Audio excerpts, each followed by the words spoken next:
This podcast is brought to you by the Washington State Department of Health. As we continue to listen, learn, and grow, we are amplifying Black voices and perspectives in an effort to start a new COVID-19 vaccine conversation. We're sharing stories intended to help us navigate this unprecedented time together and to co-create solutions in support of the Black community. Hear these stories at weconsiderwa.org.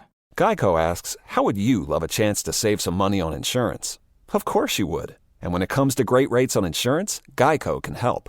Like with insurance for your car, truck, motorcycle, boat, and RV. Even help with homeowners or renters coverage. Plus, add an easy-to-use mobile app, available 24-hour roadside assistance, and more, and Geico is an easy choice. Switch today and see all the ways you could save. It's easy. Simply go to geico.com or contact your local agent today. What's up? It's your boy, The Ted Smith. Thanks for listening to the Men's Room Daily Podcast. Want more? Check out the greatest podcast in all the land, The Podcast. Be sure to subscribe and listen to a brand new episode every Tuesday night. The Men's Room returns with Miles and Thrill. 99.9 KISW. Oh, geez, out there, bitches. Men's Room Original Ale. In the spirit of the original ale, only a few small batches have been brewed and on tap at just a few select locations. Oh, by the way, these locations were picked because they sold the most Men's Room Original Red, gave the most money to the Fisher House. There you go. And Men's Room Original Ale, of course, the portion of proceeds will go to the Fisher House as well. So it's in about 15 bars. The flotation device, Gig Harbor, has the beer on tap. Burt's Tavern in Bothell, along with the Keg and Q Tavern in Monroe. Stop by, enjoy a tasty pint of the brand new Men's Room Original Ale, which was actually the first beer that we ever made before Men's Room Original Red came out. Yeah, a long time ago. So going back to the very beginning. If you're trying to find a location that has the beer on tap close to you, just head to KISW.com. On a question, what not so awesome thing happened to your head or face? 206-421-ROCK. Hello, Mike. Welcome to the Men's Room. Hola, bitches. How you doing? Hola. Doing well, thanks. Awesome. So back when I was about 12 or 13, I was the first day at summer camp. Showed up to the campsite, and we always camped toward the train tracks. And so within the first 45 minutes, my buddy and I, we get out, we go to the train tracks, we start throwing rocks and whatnot. And on our way back to the campsite, we go down this little ditch and then back up a little ravine to where we're camping. And he starts yelling and screaming, like, ow, my feet, my feet. And I'm like, what's going on? I'm just a dumb kid. And I start feeling these little pokes in my face and my neck and my head. And they hurt. I mean, there's a lot of them. I don't know what it is. I'm like, what the heck's going on? Well, come to find out, they're yellow jackets, and they're stinging me in the face. I've got probably like 9 or 10 stings above the neck, and we stopped counting at 35 below the neck in my pants and everything. So he had stepped on a wasp or on a hornet's nest, and they came and attacked me in the face, and they got him about 25 times on the feet. So I look like the Elephant Man paired with Jennifer Coolidge. I was going to say, man, big lips and like these. Well, Jennifer Coolidge. Did your tongue swell up or your throat swell up? I mean, did you just deal with it, or did you immediately abandon the camping trip? No, I it was weird because I was with his parents, and I said, I feel fine. I'm breathing normal. My neck didn't swell up. I had 2 stings on both sides of my neck on the exterior, and I never had troubles breathing. All I had was just a severe swelling reaction. Fortunately, I mean, it could have been really dangerous, but we stayed camping for the week. I was the talk of the town. People were making fun of me the whole week. I mean, in a roundabout way, it was all in fun. Well, how long were you swollen for? Like, you know what I mean? I've never been stung by a single bee or a wasp. So how long does it take for your head 9 days. So it took 9 days. Yeah, 9 days for it to finally get back to normal. But it may have taken less. On Wednesday of that week, I was drinking a Dr. Pepper, and I put it down for a little bit. We're playing some horseshoes, and I go to pick it up, take a drink of it, and a bee had gotten into the Dr. Pepper. I've had that happen. And I had drank it, and he stung the inside of my cheek, so my other cheek swelled up. Jesus. And, it was not my week, man. Did It's a bad week. Did anyone snap pictures of your goofy-looking face? Yeah, I don't know. Like this was before like the time of camera phones. We had those disposable cameras that we used to have at camp. Yeah. I haven't found one. I don't even talk to half the people. I don't talk to 95% of the people that I hung out with when I was a kid. So I don't know if anybody has anything, but I'd like to see it. Yeah, I would too, man. Mm-hmm. goddamn 9 days with your swollen ass head. Jesus. What not so awesome thing happened to your head or your face? 206-421-ROCK. Do they have any kind of test they can do to find out if you're allergic to bees, right? Because I've been stung by yellow jackets before. Then the first time I got stung by a bee, the first question is, are you allergic? I'm like, we're going to find out. Like, I don't know. I'm not. There's a lot of swelling. It hurts like a mofo, but you don't have like anaphylactic shock. But I'm like, is there any way to know if you're allergic to bees before they sting your ass? I don't know, man. Well, do they tell you when you have kids? They're allergic to this, or you just find out? Now, they run a bunch of tests on things, and there's some things they know, but nothing like bees or anything like that, So I'm like, because when they ask, I was about 18 by the time it happened, so I'm old enough to understand the circumstance, and I'm like, I don't know, and then I'm like, I don't know how long we wait to find out if something horrible is going to happen. What in the hell is in that stinger? I don't know. I don't know either. Is it is it a poison? Is it, what is it? It's a poison of some kind. It's poisonous to us. If it's just a needle, you know what I mean, like anything else. If you've gotten vaccinated, you've had shots, you know what I mean? And once the prick goes in, you're fine. You might have soreness in that area or whatever, but, I've taken some big shots before in the butt and other places. Yeah, you have. And nothing compares to being stung by a bee or a wasp. The tetanus one kind of sucks. It's instant. Tetanus sucks. I just had one. It wasn't that bad. Yeah, I'm just saying, my shoulder was sore. Right, I'm just saying, it's like the next day or whatever. You're like, oh, yeah. But I don't even know, I don't know the difference, right? Because, yellow jackets, I don't want to get stung, but I go, okay, this is like someone with a thumbtack just poking you. Right. But there's no venom going in me as far as I know. Bees, I'm like, look, it doesn't just hurt. Then they put some juice in me, whatever it is, and, it hurt like a bitch. I swole up. It burns. It's like it stings real bad. For 2 days, man, you're sore. Yeah. And that's one bee. Right. By the way, that one bee is probably going, oh, and the dude I stung then smashed me. It's just amazing how much power they pack in that little body. You know what I mean? To F you up. What not so awesome thing happened to your head or face? 206-421-ROCK. Hello, Bo. Welcome to the men's room. Liquor and whores. Liquor and whores. Yeah, so this is a very interesting story. This just happened this last summer, basically right kind of towards the end of COVID when they started opening up the national parks. Me and all my buddies, we packed up our guns. We were like, hey, we're going to go up and do some target shooting. So we go up to the national park. We're up there shooting, and I'm having problems with my AR. It starts jamming, and one of my buddies, he's way more experienced. He's like, oh, let me take a look at it. He's sitting there firing it. I'm standing about 15 feet behind him and off to the side. And he starts firing the target. He hits the steel target, and I hear this, and right in my head, a piece of fragment. And they don't know if it was the bullet or if it was Spalding off the metal plating. But basically, it got lodged in my head up against my skull. And so I dropped down to one knee, and I'm like, am I shot? Am I shot? And I'm, of course, like a dummy, shoving my finger up to my head. Oh, let me see if I have a hole in my head, which I didn't, thank the Lord. And now I have a great story because they were able to pull out a piece of the fragment, but I still have one sitting there, so never get an MRI again, that's for sure. But they can't. But they can't. Yeah. They can't identify if that came from the structure that held up the target, or if it was ricocheted from the bullet. Correct. It was a 1 in a million shot. I've been out shooting so many times in my life. Nothing like that's ever happened. And here's insult to injury. It was my own gun. So we always make the joke now, oh, you got shot by your own gun. Mm-hmm. My money would be on the bullet. My money would be on the ricochet, I think. Yeah, that's what I was thinking, because Spalding coming back doesn't really, but they said they didn't know for sure, and now I have a great CT scan that shows it still lodged up against my skull, so. Well, believe it or not, is this right on your forehead? It's like the upper right of your forehead, so you think of your right eye about 3 inches up, and I'm bald, just like you guys, so here I am with this little X-shaped cross.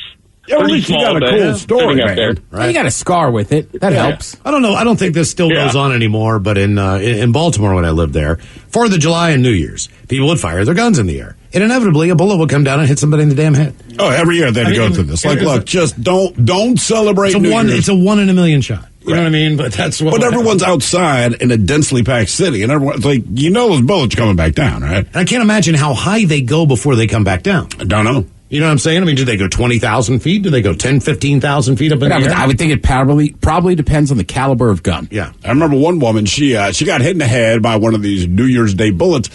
they couldn't figure out where it came from because they found so many shell casings, so many other bullets that missed people that just landed all around. But they're like, look, they may have fired them from the other neighborhood. Exactly. You know what I mean? You're standing here and like you still get dinged in the head.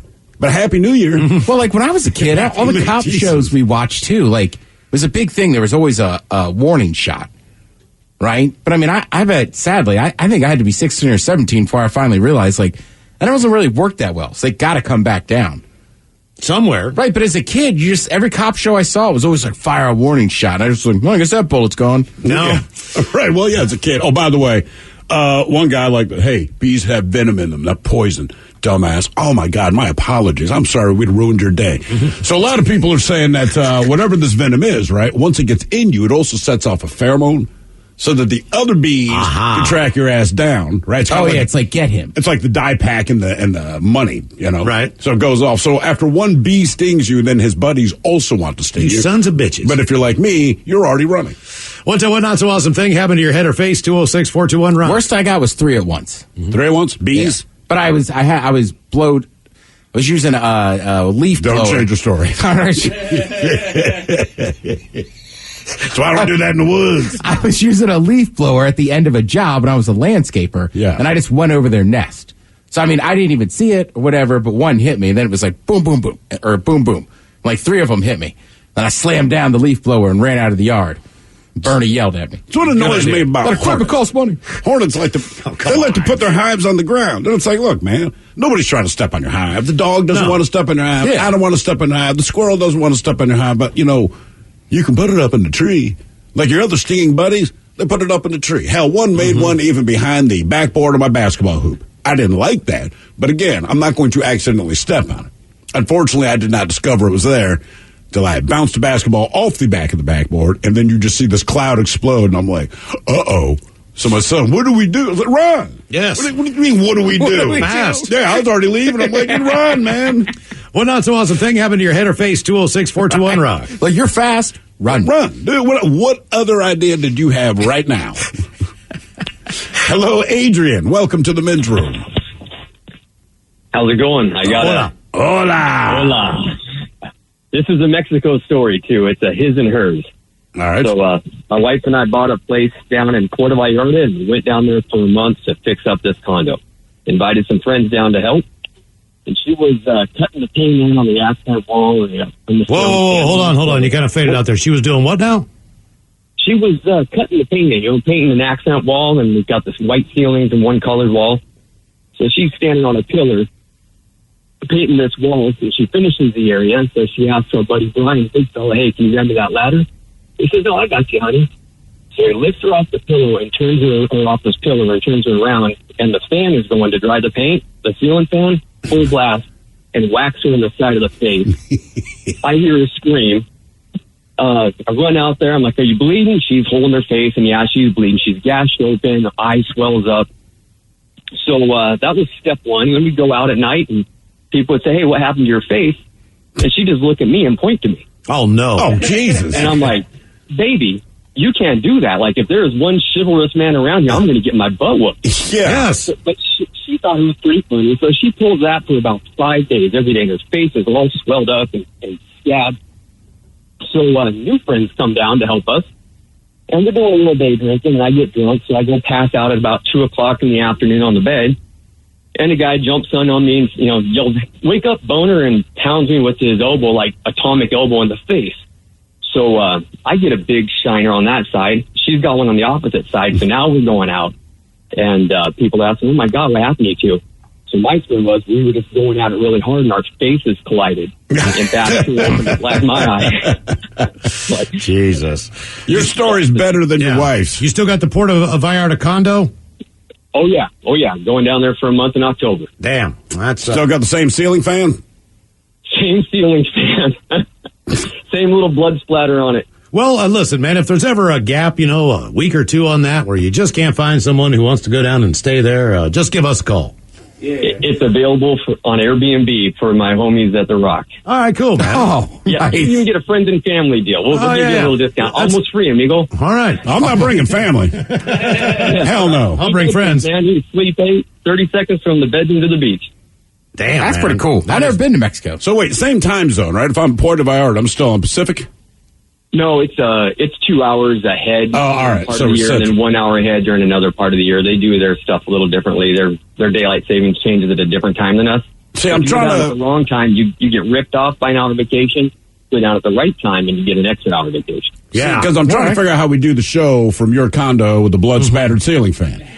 I've been doing my work from down there. I want to get on that It's not cheesy-ass pirate ship that cruises the bay there and drink rum and get messed up. I do not. Take your own booze. Yeah, That's exactly. crappy booze. Yeah. Oh, really? Okay. That's good. You're just kind of sitting there on the beach, all of a sudden you look up and you go, that's a pirate ship. Yeah. I'm always like, I don't want it. The kids always want to do that kind of crap. I'm like, no.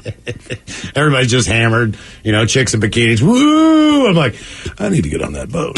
I'm taking a trip in October, and we agreed to get on a little boat trip because it's literally 90 minutes. Little boat trip. Is this what? Milwaukee?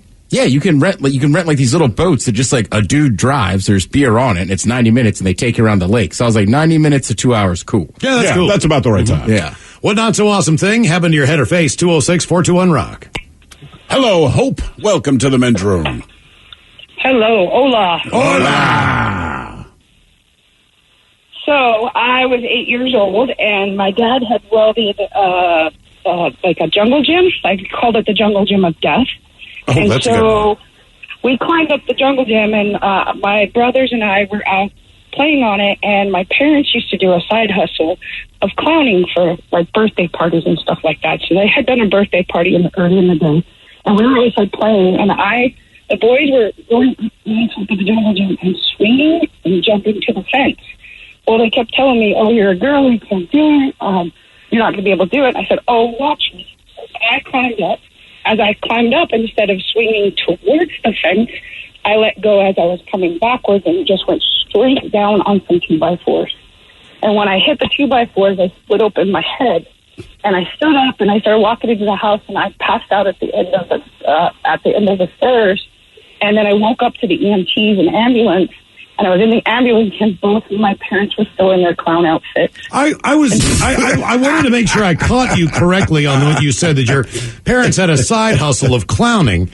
Correct. They show up at birthday parties, do those like clown balloon things. I got it. No, we're familiar with clowns. We want to call that a side hustle? I mean, it is. You're right. It's just a weird side hustle, to use the term side hustle. Were you known as the girl whose parents were clowns? Yeah, most likely, yes. You had to knew be. in the neighborhood. Okay, all right. I just also never heard it phrased that way. Like, I've heard you can clown people or you're clowning around. I've never heard somebody be like, yeah, my parents were into clowning. Hope, do you think that there is there a feasible chance that you or one of your siblings could have been conceived in clown makeup?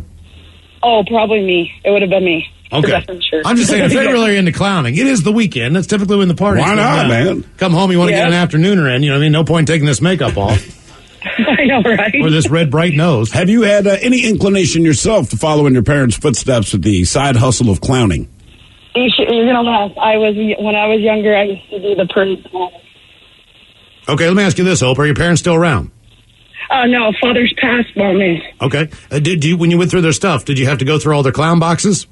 Yeah, I went through my dad when he had these ridiculous, like, size 15, which he was only a 10, and they were, like, checks. That were, like, these red checker shoes. They were the ugliest things in the world. See, I might have to save a pair of clown shoes. My dad passed. I'd save a pair of clown shoes, a pair of for the sure. genie pants. You know what I'm saying? That kind of thing. You know what I mean? Depending on what it was. I like how she said they were really ugly, and I'm thinking, other than the Joker, can you name a well-dressed clown? No. Have you ever looked at a clown and said, you know what, man, he's got a really good style? Did they have the flower that shot water? You know what I mean? Did they have the endless scarf that they could pull out of their sleeve? Yeah, you're right. The Joker is the only clown that wears like a suit and then just clown makeup. But I've never looked at a clown and thought, God damn, man, even without the makeup, that's an awesome outfit. Never talked to anybody whose family had a clowning side hustle. I know.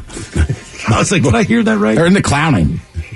Which, yeah, that's not where my mind would take me. What not so awesome thing happened to your head or face? 206-421-ROCK. This podcast is brought to you by the Washington State Department of Health. As we continue to listen, learn, and grow, we are amplifying Black voices and perspectives in an effort to start a new COVID-19 vaccine conversation. We're sharing stories intended to help us navigate this unprecedented time together and to co-create solutions in support of the Black community. Hear these stories at weconsiderwa.org. Geico asks, how would you love a chance to save some money on insurance?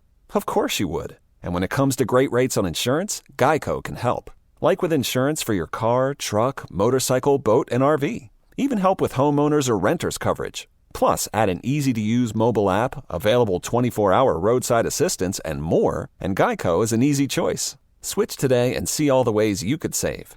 It's easy. Simply go to geico.com or contact your local agent today. Start summer up by mixing things up with top paint and stain brands at Lowe's. Shop HGTV Home by Sherwin-Williams, Valspar, Cabot to find the perfect pop of color or classic shade you've been looking for. And don't forget to prep your deck for the season with reliable wood stain and sealer. Now's the perfect time to complete your paint or stain project. Lowe's, all things summer, all at the right price. Take the next step toward the career you want, be it business, cybersecurity, healthcare, or more. UMGC can help you get there. No application fee when you apply by August 31st. Visit umgc.edu, certified to operate by Chev. 99.9 KISW. Yay! You're in the men's room. What not so awesome thing happened to your head or your face? 206-421-ROCK. Hello, Brady. Welcome to the men's room. How you guys doing? Hola! Doing well, Brady. Thank you, man. Hola, what's happening? Yeah, so I had a 5-year-old skeleton in my closet that was hanging around for a while and kind of forgot about it. But we went to the bar, some friends and I, and about 10 minutes in, we're having a couple beers, hanging out, playing pool. I noticed this guy walks into the bar, and he walked straight up to me. I'm like, well, this is a little bit odd. And coincidentally, my buddy goes to the bathroom at the same time. This guy asked me, he goes, hey, what's your name? I told him. And I woke up on the ground. Oh, damn. Why did he knock you out? That was the skeleton in the closet. I see. And, what's that? So what exactly had you done 5 years ago? Well, it turned out, unbeknownst to me, that I was sleeping with his girlfriend. Oh, so she did not tell you that she had a boyfriend. No, and there was a lot of back and forth and drama, back in the day. But I thought it was squashed. I mean, she said she was single, and sorry, dude. I mean, we're both at wrong here, and you might want to go work on your relationship. But so I forget about it. I move on with my life. The bartender happened to be his sister, and as soon as I walked in, I knew her. She calls him up and says, hey, so-and-so's here. You might want to come by. So he came by with some brass knuckles, and he had a plan, and he executed it. Damn. I woke up on the ground. I looked like Carrie in the middle of prom. I had blood running down my face. And the first thing I said when I jumped up was, whoa, deja vu. Because I'm pretty sure I got knocked out pretty well. Had you got into a physical altercation with him before this? Oh, no, I had never even met him before in person. Okay, did he stick around or did he take off? Oh, he bolted. He hit me once, I fell, he hit me again on the ground, and then he ran. Oh, he hit you again when you're on the ground? Yeah, and I must have been out cold because I don't remember. So, yeah, he held that grudge pretty well, and he got me good. So now I've got a 5 years scar on my forehead. Do you remember what this guy even looks like? Not really. I mean, you get knocked out, you kind of forget some stuff. But I know who he is. I know damn well who he is. All right. Sure. Now, is this someone you crossed paths with since then? No, and that wouldn't be a good idea. Because you know how you get wronged, right? And it just kind of carries you with you for a while. Oh, sure. Now you have your 5-year grudge. This was probably 10 years ago. So, but he did his time. He got incarcerated for it, and blah blah blah. Oh, so you pressed charges or someone else? Oh no, I did. It was like a few years later. Actually, I got a call from an attorney that said, "Hey, we got so and so in here. Do you want to press charges?" And I'm like, "Wow, that took a while." But yeah, sure, let's do that. Yeah. How long did he get? Oh, a whopping 8 days. Oh, get out of here. He learned his lesson. Yeah. Oh, yeah. He was really, really living the life in there. You know what, man? I'm thinking of my old boss back in Baltimore. If they said, look, you go to jail for 8 days, you can put on brass knuckles, cold cock that mofo. And on the ground. In a heartbeat. Right? In a heartbeat, I would do that. I just can't think of anything. I was going to say, I think that's a big difference, too. This guy waited 5 years, still brought brass knuckles, knocked you out cold, and then hit you again. Like, it almost seemed like every relationship that was coming to an end that I was in, the person that I was with was either seeing someone else at the same time or just starting out at that young age, right? Yeah, exactly. Like, that's part of the reason I'm breaking up with you. I don't want to be with you anymore. I want to be with this guy, right? Mm-hmm. But I never thought to myself, I'd go beat the guy's ass. This guy has nothing to do with it, right? You know what I mean? Like this. Well, even if you have that, like, I don't know, 5 years seems like a long time. 5 years. To hold a grudge. I was like if you run into him like a week or two later, like that's going to happen. Understood. Yeah. Is this really the person you want to be with? The person that does not want to be with you in the first place? The answer is no. I would think if my sister called me to say, "Hey, that thing from 5 years ago," I'd be like, "Are you seriously calling me for this?" Right. I mean, like, why really are you trying to stir up trouble? But hold on, let me get my brass knuckles. What not so awesome thing happened to your head or face? 206-421-ROCK. That's the other crazy part. This family obviously had talked about this for years. Oh yeah, man. She's like, "He's here. Get in here." It's been half a decade, but still. Hello, Michael. Welcome to the men's room. Hola, bitches. Hola. All right, so I was like 2021 doing industrial demolition. I was maybe about 3 months into it, doing a complete demo on a copper smelter down in Pelias, New Mexico. And we were stripping the inside. So there's the smelter on the first floor, and then moves up to an exhaust system on the third and the sixth floor. So I was on the sixth floor, standing on a 1 foot wide I-beam, and I am stripping the face of the structure I'm working on, and I can only describe it as maybe like a diesel muffler pinned in with a tube, and then a fork with a pinion in it. And I was cutting it with a scrap torch, and everything went black. And then I started to see stars and come to wake up. And my hard hat's gone, down on the third floor, just straight up concussion. Did you fall? I did not. I didn't move. But the thing that hit me in the head was hovering over my head maybe an inch. What hit you in the head? It was what I was cutting. Oh, okay. The thing that you're cutting above your head fell on your head? Is that what you're trying to tell me? The thing you're trying to remove from above your head that you were right under actually fell on your head? Pretty much, yeah. That's a damn gravity thing, isn't it? Yeah, but you successfully cut it. Yeah. I did, yes. No, you're not going to get me standing on an I-beam that's a foot wide with nothing below me, 6 stories above the ground. How high up would you go on a 1 foot wide I-beam? You. Oh, I would. How many feet off the ground? I would have a hard time with like 7 feet, 8 feet. I mean, I think I could jump from 6 and not mess myself up too bad. I would probably twist an ankle or something, but that just standing up there, because if you're on 6 feet and you're 6 feet tall and you're looking down, it's 12 feet down. Right. So that's where I lose my mind a little bit. Yeah, I'm with you. And it's like, I got to walk across it. Could you, get vertigo, the infamous picture from the construction of the Empire State Building, right? Mm-hmm. There's always those dudes eating lunch, however many goddamn feet up in the air they are, sitting on, basically just a beam. Yeah. No, not doing that. I used to get terrified just on hiking trips with the Boy Scouts. We would go, 15, 20 miles in a week or, just take our time. But, man, you get to that river or that stream or whatever, and there's that log going over, and everybody else just walks across it like there's no issue. No big deal. I got a backpack on, everything else. I'm just like, I'm going to die, toes in. Because I always tell you, toes in, you know what I mean, when you're walking across that stuff. It didn't matter. In the fall, it was like, 5 feet into a stream or river or whatever. I was still just like this. I hate this. I hate this. I never thought it bugged me that much till I fell off my balcony. Then it's like, I don't sit on railings anywhere. No. You kind of ruined me on that, too. Yeah. Because every time I do, I'm like, my memory always goes back to Ted fell off one of these. As I'm saying that, I'm like, so I'm going to get up and move. This dumbass, he was a CEO of a liquor company, right? He was at a Grateful Dead show at Citibank Field. Mm-hmm. There was the one that just happened. 6 foot railing. In Denver? He was just going to do like a backflip over and land on his feet. He landed right on his head. And that was the end of it. It wasn't even that big of a leap. Wait, is this the guy? There's a guy that just fell 40 feet. Trying to do a flip at a concert or a sporting event. They said it was more like 6 to 8 feet. Like he was up on a rail, on a platform coming down steps. This is a Grateful Dead show. Well, it's got to be the same guy because the City Field, the Dead and Company show. I don't think he was trying to do a 40-foot flip on the concrete. Oh no, they all agree he was not trying to go 40 feet. My understanding, he just went. Is that he went 40 feet. Right, he was not planning to jump 40 feet down. things did not go according to plan. Okay. All right. Yeah. That makes more sense. Yeah. What not so awesome thing happened to your head or face? 206-421-ROCK. You know, honestly, I'm kind of shocked it doesn't happen more often at stadiums.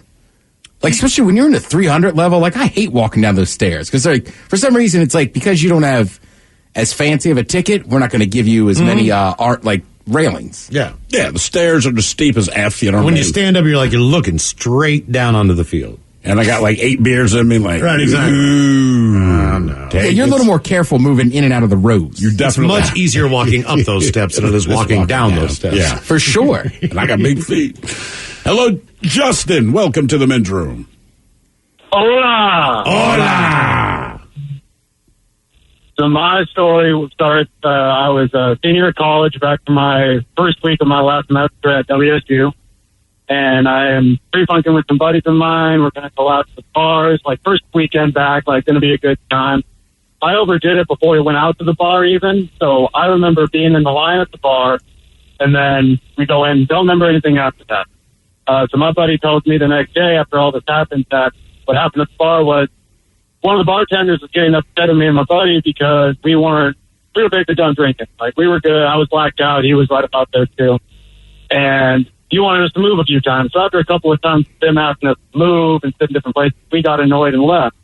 Well, Pullman in January, I don't know if you guys have been there, but it's probably 15 degrees outside. And I have to walk down these flights of stairs to leave this bar. Well, I guess I didn't do a very good job of walking, and I fell down those stairs. And blacked out me remembers I hit the ground so hard with my face after falling down those stairs that I actually snapped out of my blacked outness and came to for about 20 seconds. So I remember waking up, looking around, seeing my buddy coming down the stairs, and then just back to being blacked out. And that insult to injury, that same buddy who was helping me, he did a good job in helping me get back to his place. But for some reason, and he still never told me to this day why he decided to do this, but he thought it would be a bad idea to take a shortcut back to his house. Well, the shortcut turned out to be basically just a mud bog. I don't know why he thought it was a good idea, but I kept slipping and falling, being how I was, through this mud bog. And he picks me up after I keep falling and says, you know, I given up at that point. I said, you know, just keep going, man. Like, leave me here. I'm just going to be fine. He said, if you don't get up right now and keep walking with me, I'm going to punch you right in your face. I didn't believe him, and he was a man of his word because I didn't get up, and he told me the next day that he socked me square in the face on the side that I'd fallen on. And I got up and made it back that night with his help. But, yeah, that was a great start of my last semester at college. He clearly has medical training. Get up. How did you feel the next day? Blackout, you're going to be hurting just from the alcohol alone. Not only just taking the header on the steps and getting punched in the face. So how bad was that waking up? When I woke up, I knew something bad had happened. So I was kind of prepared to my face is going to be a little bit whatever. But he had taken he didn't have full-size Band-Aids at his apartment. He had these little Flintstone style Band-Aids, and he put about 7 of them on the scar on my forehead. And all my clothes were just muddy, they were ruined basically. And I remember it because the next day was actually when the Seahawks were in the NFC Championship game against the Packers. And we had plans to go out to the bar and everything. And I was like, no, I'm not going out anywhere with my face like this. And I just remember watching the game from his place. But I had to message all my teachers and professors that week that I can't go to class this week because my face basically ended up swelling up to about 3 times the size of my left side, was about 3 times the size of the right side of my face. All the fluid that just moved there. And I had a scar on my forehead that was visible probably 6 or 7 months before it turned about normal skin tone and finally faded away. But yeah, it really put a little hamper on my last semester. But, yeah, that was the Super Bowl where they went to the Meadowlands, correct? Is it? I believe it was. If I'm not mistaken. Because the first NFC Championship, when they went and played against the Pittsburgh Steelers in Detroit, that was the Carolina Panther game that I went to. And then the second one, I went to that game too. That was the Packer game. I'm pretty sure that they beat it's the tip. Richard Sherman has the tip against the Niners. Niners. Then they go on to win the Super Bowl. Okay. The next year's the Packers come back, and then they lose that game. Okay. Both amazing championship games. Yeah. What not so awesome thing happened to your head or face? 206-421-ROCK. Like this one says, former zookeeper here took a bighorn ram to the face. Working with inexperienced keepers, got over the top of them, took me to the ground, then came back around while I was on my knees with its head down. Luckily, it was a female, not a male, or else I probably wouldn't be texting this. Ooh, God. Circled back. That's an odd injury. Yeah, well, zookeepers are some of the few people I believe that could have that story. Hello, Stephen. Welcome to the men's room. Liquor and whores. All right, so this is the first time I knocked myself out doing this. So in the military, you do this thing. When you see guys running and moving in fire, it's called IMTs, Intermediate Movement Techniques. And you learn how to do this in basic training. You're learning how to fall on your knee, use the buttstock of the rifle, and roll to the ground. Well, that's what I was supposed to do. Instead, I woke up in the hospital. I had knocked all 4 front teeth out by eating the optic on the rifle. It had hit me in the face and knocked all front 4 teeth out. And apparently knocked you out, too. Yeah, I was out clean. I just woke up in the hospital. And so, that's not the funniest one. That one was pretty brutal. They fixed me up, everything. So then we're out of basic. We're at our unit over here at JBLM, and our unit's already been deployed. So we're getting ready to kind of do these dumb little training things to then meet up with our unit overseas. So we're doing these IMT movements. So unbeknownst to this NCO who's training us, I knocked myself out again. And I guess he yells out, it's like, you better be bleeding or knocked out if you're not replying to me. I was knocked out, and I was bleeding at the same time. So this is not the drill for you. Apparently not. Apparently I need to stay away because I have injured myself severely twice. Just what the military's looking for. You still in the military? Right. They give you a desk job? No, I got out now. Once I was done with my tenure, I work for the VA now. Oh, that's cool. I work at the hospital. So you basically worked at the place where you spent the most time. You got to give back. You got to give back. Yeah, there you go, man. It all comes full circle. You know what? You were here so much. Just get in here and work. Yeah, we'll hire you. You know what? You know how it works. What not so awesome thing happened to your head or face? We've got your emails coming up next from the men's room at KISW.com. This podcast is brought to you by the Washington State Department of Health. As we continue to listen, learn, and grow, we are amplifying Black voices and perspectives in an effort to start a new COVID-19 vaccine conversation. We're sharing stories intended to help us navigate this unprecedented time together and to co-create solutions in support of the Black community. Hear these stories at weconsiderwa.org. Geico asks, how would you love a chance to save some money on insurance? Of course you would. And when it comes to great rates on insurance, Geico can help. Like with insurance for your car, truck, motorcycle, boat, and RV. Even help with homeowners or renters coverage. Plus, add an easy-to-use mobile app, available 24-hour roadside assistance, and more, and Geico is an easy choice. Switch today and see all the ways you could save. It's easy. Simply go to geico.com or contact your local agent today. Start summer up by mixing things up with top paint and stain brands at Lowe's. Shop HGTV Home by Sherwin-Williams, Valspar, Cabot to find the perfect pop of color or classic shade you've been looking for. And don't forget to prep your deck for the season with reliable wood stain and sealer. Now's the perfect time to complete your paint or stain project. Lowe's, all things summer, all at the right price.